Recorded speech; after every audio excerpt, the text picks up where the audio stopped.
உலகெங்கிலும் வாழும் Tamil cine times நேயர்களுக்கு வணக்கம்.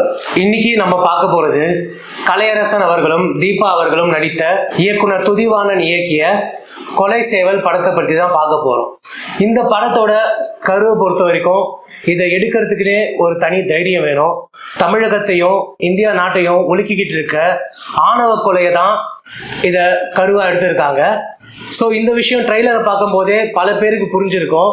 ஏன்னா அந்த கருவை ட்ரெய்லர்ல ரொம்ப அழகா காமிச்சிருந்தாங்க. இன்னைக்கு இது படமா ரிலீஸ் ஆயிருக்கு.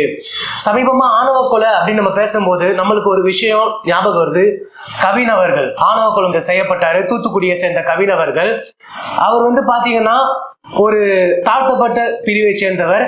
ஆனா அறிவுலையும் சரி, பணம் சம்பாதிக்கிறதுலயும் சரி மற்றவங்களோட குறைஞ்சவர் இல்லை. ஒரு மாசத்துக்கு 1.5 லட்சம் மேல சம்பாரிச்சிட்டு இருந்தாரு.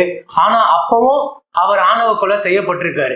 ஒரு மாசத்துக்கு 30,000-40,000 சம்பாதிக்கிறதுக்கு இளைஞர்கள் படும் கஷ்டத்தை தாண்டி அவர் சாதிச்சிருக்காரு. சோ இப்படிப்பட்ட ஒரு சமுதாயத்தில் இந்த படத்தை எடுத்து அது எல்லாருக்குமே ரீச் பண்ற அளவுக்கு கொண்டு போறதுக்கே இயக்குனருக்கு நம்ம ஒரு பாராட்டை தெரிவிக்கலாம். படத்தை பொறுத்த வரைக்கும் கலையரசன் அவர்களும் தீபா அவர்களும் காதலிச்சு கல்யாணம் பண்ணிக்கிறாங்க. 9வது மாசம் பிரெக்னெண்டா தீபா அவர்கள் இருக்காங்க. அப்போ அவங்களோட குடும்பத்தின் வழக்கப்படி குலதெய்வம் கோயிலுக்கு பொங்கல் வச்சு சாமி கும்பிட்டா குழந்தை நல்லா பிறக்கும் அப்படின்ற ஒரு ஐதீகத்தோட அவங்க அங்க கிராமத்துக்கு வராங்க.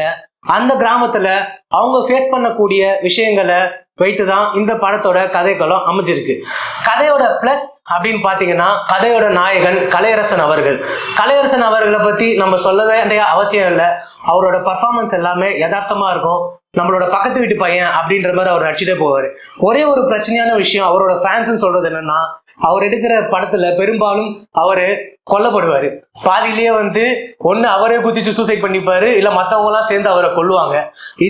அந்த கதை, அந்த ஒரு சென்டிமெண்ட் இந்த படத்துல எப்படி ஒர்க் அவுட் ஆயிருக்கு, அதே முடிவு தான் இவருக்கு இந்த படத்துலயும் வருதா, இல்ல இந்த படத்துல இவர் டிஃப்ரெண்டா ஒரு மாதிரி காமிச்சிருக்காங்களான்றது படத்தோட சுவாரஸ்யம்.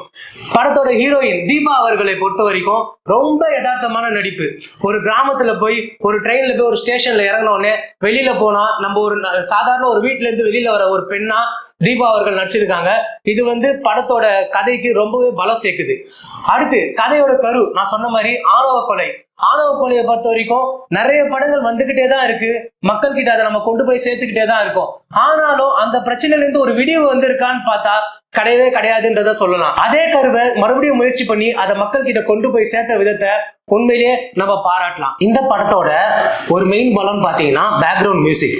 ஒவ்வொரு சீன்லயும் சரி, படத்தோட ஸ்டார்டிங்ல இருந்தும் எண்டிங்ல இருந்தும் அடுத்து என்ன ஆகும் அப்படின்னு சொல்லிட்டு கொண்டு போறத ஆடியன்ஸோட ரொம்பவே மேட்ச் பண்ணி இந்த படத்தை கொண்டு போயிருக்காங்க. ஸோ படத்தோட ஸ்கிரீன் பிளே அப்படின்னு பாத்தீங்கன்னா ஃபர்ஸ்ட் ஹாஃப்ல அழகான ஒரு விஷயத்த காமிச்சாங்க. ஆனா செகண்ட் ஹாஃப்ல பரபரப்பா கொண்டு போனாங்க. ஸோ அந்த செகண்ட் ஹாஃபுக்கான பரபரப்பான ஸ்கிரீன் பிளே அதுல இல்ல அப்படின்ற ஒரு குற்றச்சாட்டு வருது.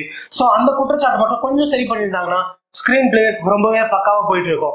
அதே மாதிரி இந்த படம் ஒரு குடும்ப சார்ந்த படம் அப்படின்னு சொன்னா கூட குடும்பத்தோட போய் பார்க்க வேண்டியதை கொஞ்சம் அவாய்ட் பண்ணுங்க அப்படின்ற ஒரு கோரிக்கை வருது.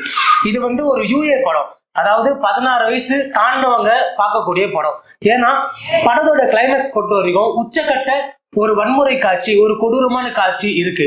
சோ அந்த கொடூரமான காட்சின்றது அந்த கதைக்கு தேவையான்னு பார்த்தா கண்டிப்பா அந்த கதைக்கு தேவைதான். ஏன்னா அந்த படத்துல வர கொடூரங்களை விட நிஜத்துல ரொம்ப பெரிய கொடூரங்கள் நம்ம பார்த்துட்டு இருக்கோம். இந்த படத்தை நாம போய் தியேட்டர்ல பார்க்கலாமா அப்படின்ற ஒரு கேள்வி எழுந்ததுன்னா, சமூகத்துல சமத்துவத்தை விரும்புறவங்க, சமூக சீர்திருத்தம் கொண்டு வரணும்னு விரும்புறவங்க, அடுத்த ஒரு வருஷம் நம்ம நாட்டுல ஆணவ கொலை நடக்குமா நடக்காதா அப்படின்னு நம்ம யோசிக்கும் போது கண்டிப்பா நடக்கும், ஆனா அதை மாத்தணும் அப்படின்ற எண்ணம் இருக்கிறவங்க கண்டிப்பா படத்தை தியேட்டர்ல போய் பார்க்கலாம். அனைவருக்கும் ஒரு சிறந்த பாடமாக இந்த படம் அமையும்.